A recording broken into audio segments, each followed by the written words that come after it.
ভারতের ধনকুবের মুকেশ আম্বানির স্ত্রী নীতা আম্বানি সম্প্রতি কিনেছেন এক অভিনব ও ভয়ঙ্কর দামের গাড়ি অডি A9 চ্যামিলিয়ন, যার মূল্য প্রায় 100 কোটি রুপি।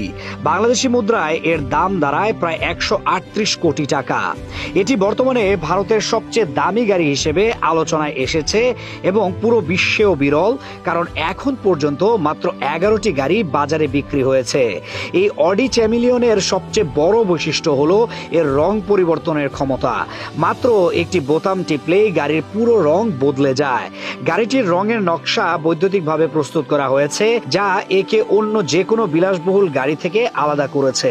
গাড়িতে রয়েছে 8.0 লিটার V8 ইঞ্জিন, যা সর্বোচ্চ 600 হর্স পাওয়ার শক্তি উৎপন্ন করতে পারে। শূন্য থেকে ঘন্টায় 100 কিলোমিটার গতিতে পৌঁছাতে সময় লাগে মাত্র আধা সেকেন্ড, আর সর্বোচ্চ গতিবেগ ঘন্টায় 250 কিলোমিটার, যা গতি হিসেবে বুলেট ট্রেনকেও হার মানায়। নকশার দিক থেকেও এই গাড়িটি অত্যন্ত অভিনব।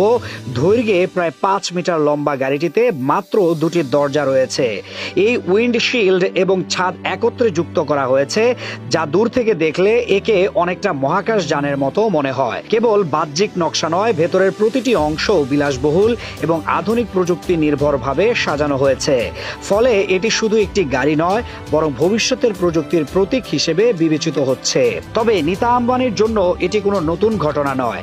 আম্বানি পরিবারের গ্যারেজে রয়েছে প্রায় 170টিরও বেশি দামি ও বিলাসবহুল গাড়ি। এর মধ্যে রয়েছে রোলস রয়েস, BMW, ফেরারি, বেন্টলি, ল্যাম্বরগিনি এবং আরো অনেক ব্র্যান্ডের সর্বোচ্চ মানের মডেল।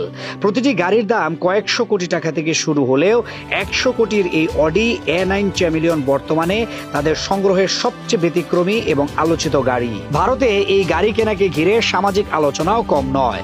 যেখানে কোটি কোটি মানুষ প্রতিদিন নিত্য প্রয়োজনীয় জিনিস কিনতে হিমশিম খাচ্ছে, সেখানে একটি পরিবারের গাড়ি সংগ্রহে 100 কোটি টাকা খরচ হওয়া অবশ্যই প্রশ্ন তুলেছে।